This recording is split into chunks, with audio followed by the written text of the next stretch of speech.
Alrighty, welcome to this interview. I got Rootbeer over here. He is a musician, and I'll kind of let him introduce himself. My name is, as previously stated, I'm Rootbeer. I'm from Seattle, Washington. I play guitar and I sing some songs. I have some stuff out on Spotify and Apple Music and other stuff. I'm going into college this year, which is exciting. That's about all my life does mostly. Same here, to be honest with you. Yeah. All right. Okay, I got some questions here for you. I've listened to your EP, obviously, X-Ray, and oh my, answering machine songs. Yes. Oh yeah. All right. So just as someone, you're kind of like DIY a little bit, do it yourself. It seems like what's recording your own music like the creative process, anything like that?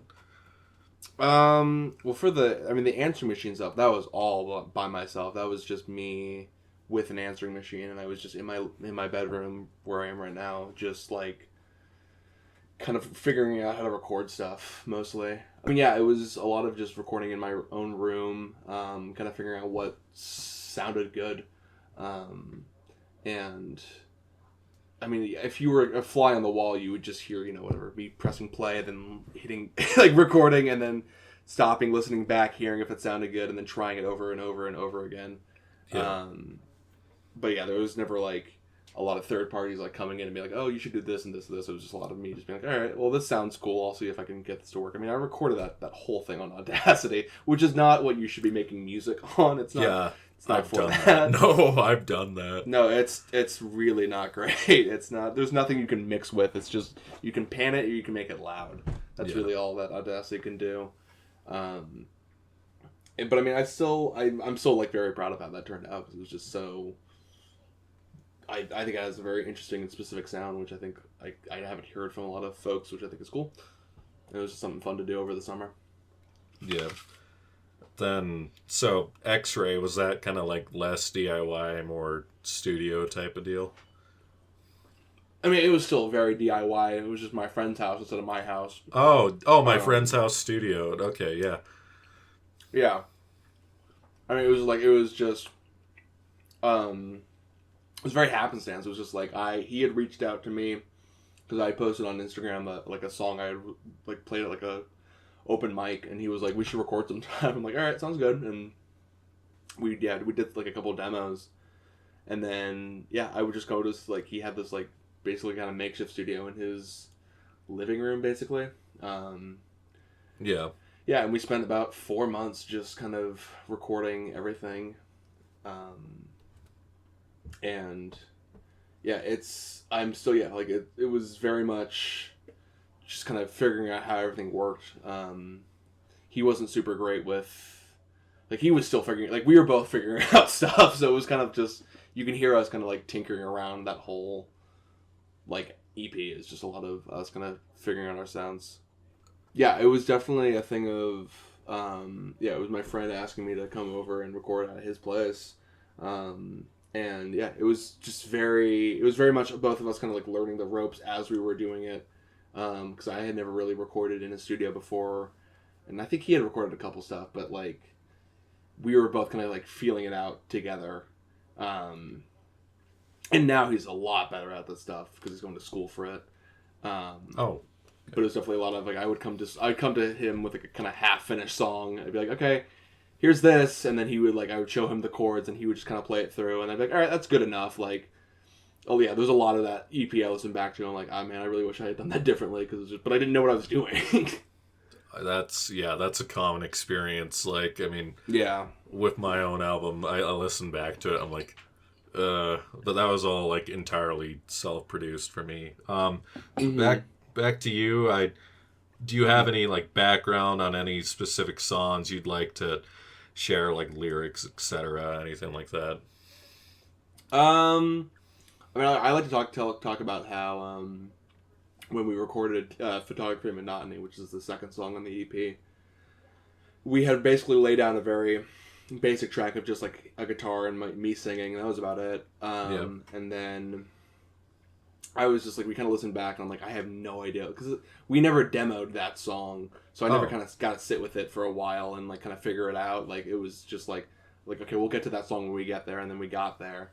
So we recorded that. I'm like, I have no idea what to do with this song, and then I had the idea because I listened to this song by the band Soul Coughing called City of Motors, I think.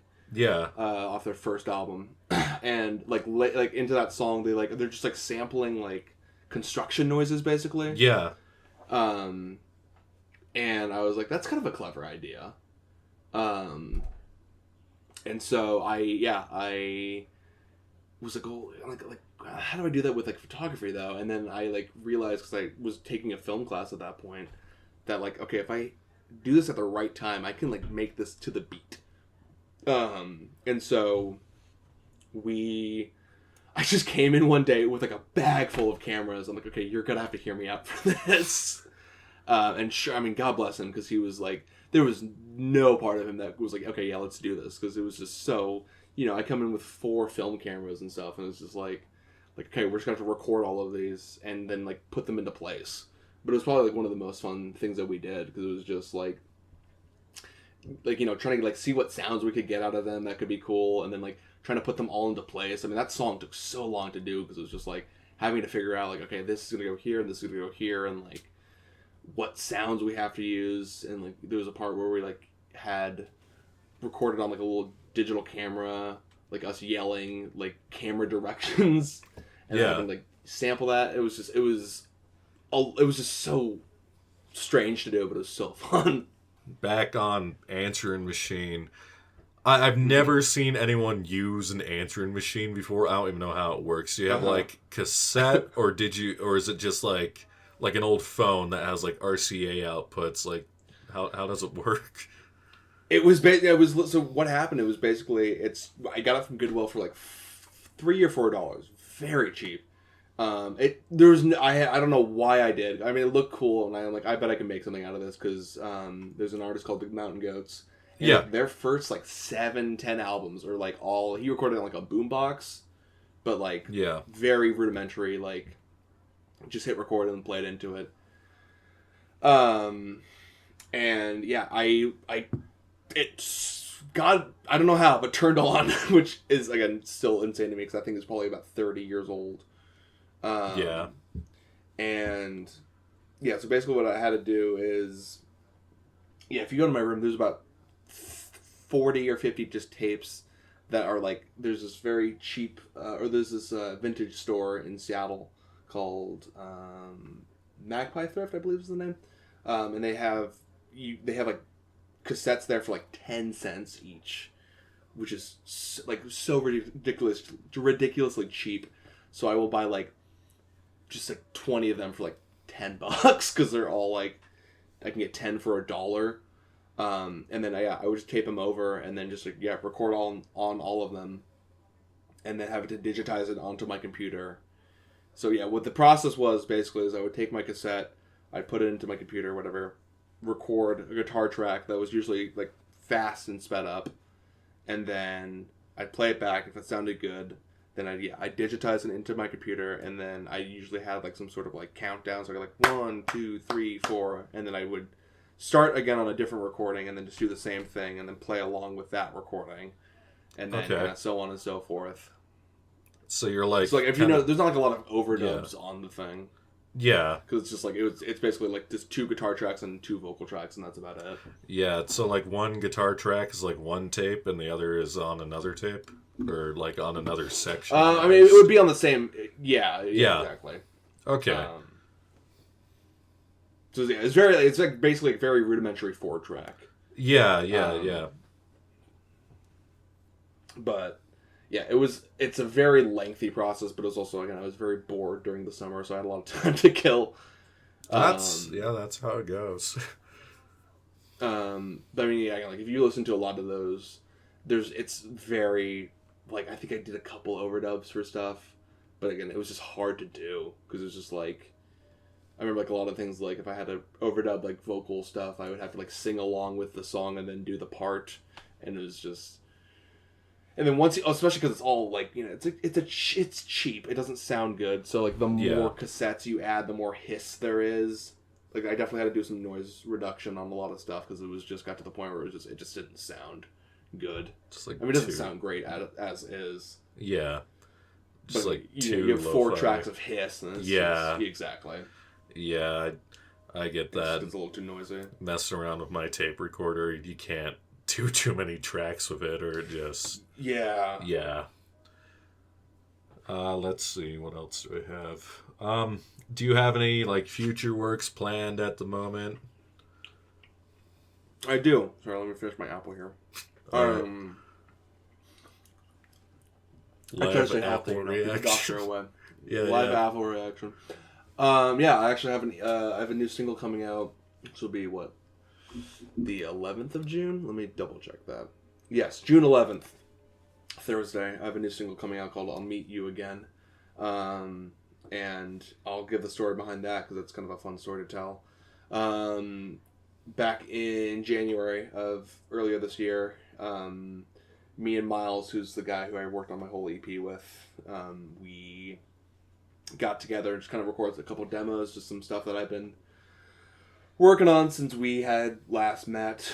And there's this one song that like I had written a couple of days beforehand, honestly. Like I had some kind of early version of it and then more or less finished it off, and then I was like, hey, here's a new song that we could try out. And so we recorded a very rough demo, and then we came back the next day and then kind of like cleaned it up a little bit. And then I listened back to it. I'm like, oh, actually, this is pretty good, like for a demo. And then I kind of kept sitting with it and kind of kept coming back to it. And I'm like, hey, would you mind like remixing this a little bit? Like, even though there's no need to remix a demo because it's a demo. It's not supposed to sound good.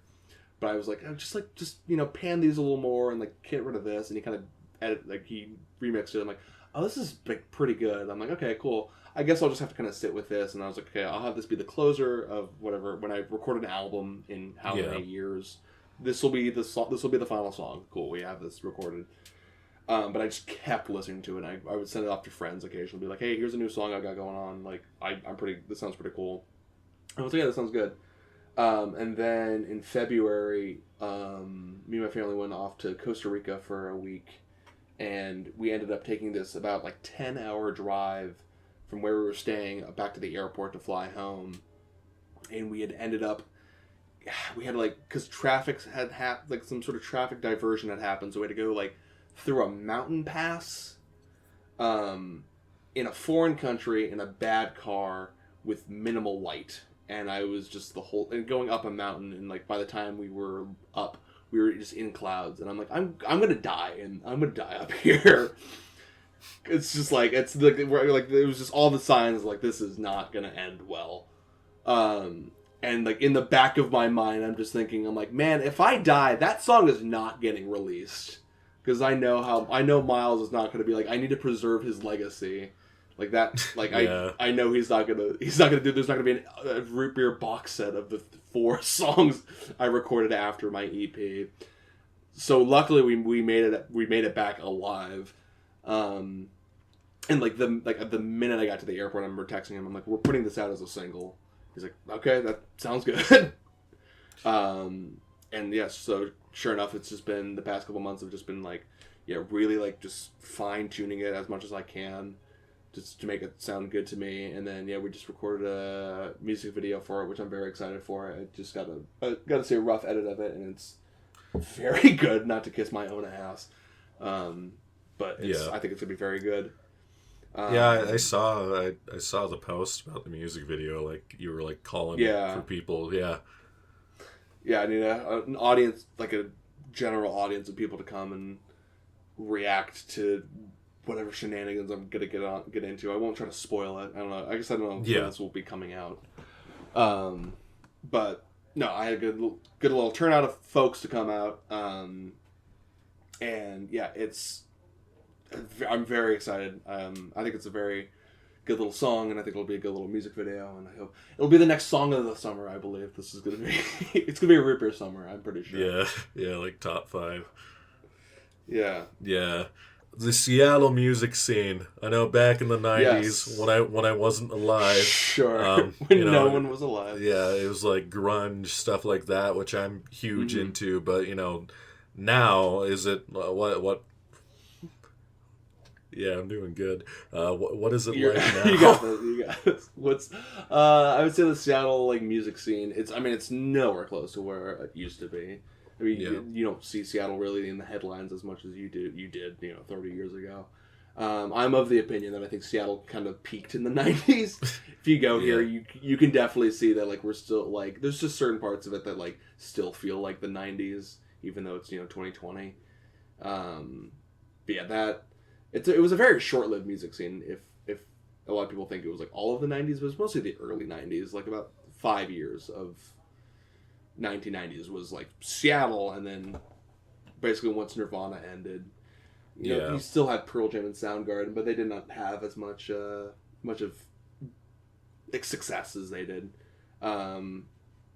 So I mean, there is a Seattle music scene that I'm not as in, because I mean I don't live in downtown Seattle, so I'm sure there's more one there. Yeah.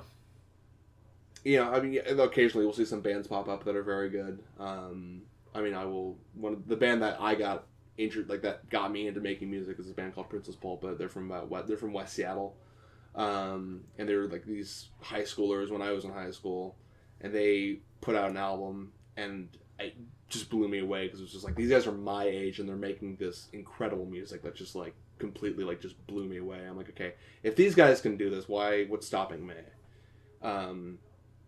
But there, it seems like unfortunately no more because it's just they're like half of them are in like one of them's in college in New York, the other one's doing college full time, the other two are like about to graduate high school, so it's just kind of like it's a little messy.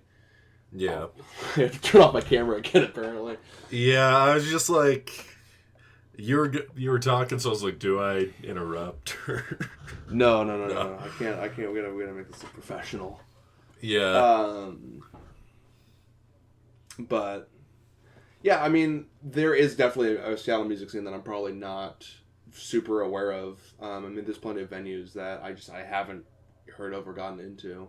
But Seattle's also it's a very closed off, quiet place. People don't love to socialize. There's a Seattle freeze, as people talk about, which some people say isn't real, but it absolutely is. People don't like each other here for most of the year, and then summer comes and people start talking to each other again. But yeah, I mean, I'm sure we'll be in the headlines sometime in the next 20 years, but I really do feel like we had a nice little peak in the 90s, and then we're just kind of been riding off of that for the past 30 years. Yeah, I mean that's like all I know Seattle for.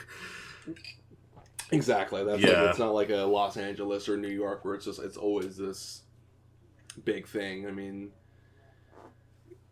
we have. I mean, like it's like we're like on the same level as like Chicago, maybe. Like we are a big city that has stuff, but like when most people think of Seattle, they think of 90s Space Needle, like. Space Needle. That's I think of Rain, but that's because I knew someone Rain, besides coffee. you. Yep, Rain, coffee. I know that because of Phineas and Ferb, out of all things. Yeah. Sure. Sure. I mean, you've got to have like a bit more of a music scene than like, because where I'm at, there's like nothing. It took me. I've been here for like 8 months, and I just barely managed to find like an open mic last week. And it's like all underground, and I get there, I play my, alternative rock, and it's all these guys just playing like country because we're hicks out here. Songs, sure. Yeah, middle of nowhere, Utah. But it was funny. Exactly. There's this local band to me called Lowbrow, and like they're all pretty new musicians too. Like their drummer had only been playing for like 8 months. And they came to the open mic, did a set, is a bunch of country covers. The only one that I recognized was Need To by Pine Grove, and I was like, okay, cool. Oh, and I go to they called it an open jam in a different town because you have to drive everywhere here. So I show up at this open jam, and basically it was ran by the same band, and like I kind of just joined them for band practice. Nice. That's played cool. Hope. Yeah, I played Hopeless in that tune, and that I came up with, and then I played one of my own songs and some Elliott Smith stuff with them. But nice. I wasn't going with this somewhere. I was going somewhere with this. You can find somewhat of a music scene. Yeah. And just speaking of the Wrens, for me that's an influence. I know that's an influence for you, but for people who don't know, if you want to just kind of explain your influences, stuff like that. Yeah, I mean, the Wrens is a big influence for me. I mean, they were a band that I was always kind of aware of. I was always aware of their third album, The Meadowlands, was about the first couple tracks on there. I knew, but it took me until a couple years ago to really get into that whole album. It kind of came to me at a very specific point in my life, and it just hit like a truck of just like, oh my god. And then just checking out their second album and then their first album later. I mean, it was just taking being like a sponge, just soaking into that whole band. And yeah, I mean, they're a huge influence on me. Built to Spill is another very big influence on me. I would say bigger. I mean, I love the Wrens, absolutely, but Built to Spill is one that, like, it's an unintentional influence. I'm never trying to rip off their stuff or like sound like Doug Marsh from Built to Spill, but it's just part of my DNA at a certain point. Where, I mean, I've been playing their songs for almost 10 years now on guitar. So, I mean, I remember sending my friend like an early version of one of my songs. Like, this just sounds like a Built to Spill song. You just sound like Doug Marsh. I'm like, you're right. That sounds about right. I've spent a lot of my time listening to live recordings by them and soaking in a lot of their music, so it absolutely makes sense. That's me with Elliott Smith. Yeah, I mean, it's how it goes. Yeah, it's like you kind of you kind of sponge in what you like, and then you kind of spit it out. Like I've noticed also like a lot recently is kind of Modest Mouse, which is again very adjacent to everything else, but yeah, it's another band where they have a more like I'm trying to think of like especially the earlier stuff is a lot more. I want to say like aggressive sounding almost. Yeah. Like there's more some kind of more punky emo stuff that isn't in Lonesome Crowded West. Lonesome Crowded West or This Is a Long Drive. They're very like there's some songs on there that have some dance to it or just some biting or she'll just like start screaming and yelling in those songs. Those are pieces that I find interesting. A lot of people have also made the comment that I sound like Isaac Brock from Modest Mouse. I could hear it. It's very much. I mean, honestly, like the Answering Machine EP is like almost all of those are like it's like Beatles, Built to Spill, the Wrens, Modest Mouse, Elliott Smith. Like those are all very big inspirations for me of just stuff that has. I mean, I'm trying to think of other bands that are like. I mean, yeah, like stuff like the Mountain Goats as well. Yeah. But I mean, right now I'm just trying to again, like I said, like just be a sponge and just soak in a bunch of music stuff. Because if you just soak in one band or one artist, you're just gonna sound like that band. But if you soak in enough things, you're gonna sound like something completely different. And I say that sounding like a late '90s, early 2000s indie band, which is, that's fine. That's just how I'm gonna sound for a little bit, but. I think it's very important to try to soak in different influences because it's just very. It makes you sound different. I think that's just like every artist. Like my album that I have out is a mix of tooting my own horn, advertising my stuff here. Got to plug it somehow. It's like a mix of like Elliott Smith. I got like the double tracked like whispery vocals on there. I got noise rock influences, kind of like post hardcore, like Unwound, Fugazi, that era.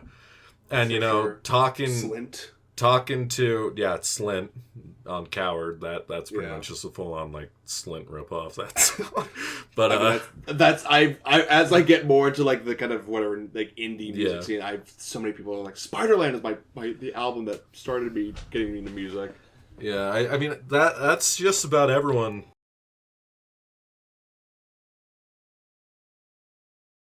All right, guys. Awkward ending here. Listen to his stuff. This has been Rootbeer. His music is on a bunch of platforms: Spotify, Apple Music, the works. He has his EP out that's really good. It's called X-Ray something. His music is also on Bandcamp. He has his Answering Machine covers EP, which is really good. And if you pay for it, there are some bonus songs that you can get. Give this man some money. He has his upcoming single, which will be great. And I also have an upcoming cover song with him of the Wrens coming out. Not going to spoil what it is. I'm not giving you a release date because I don't have one yet. But look forward to all that. This has been Rootbeer, being interviewed by Wins for aka Trace Metz, and that's my real name. I live at this place. Put address up on screen here. Put address up on screen. Yeah. Please all right. Put my address up on screen. Yeah. Okay. Well, that has been it. Thanks for watching. Beautiful. Bye.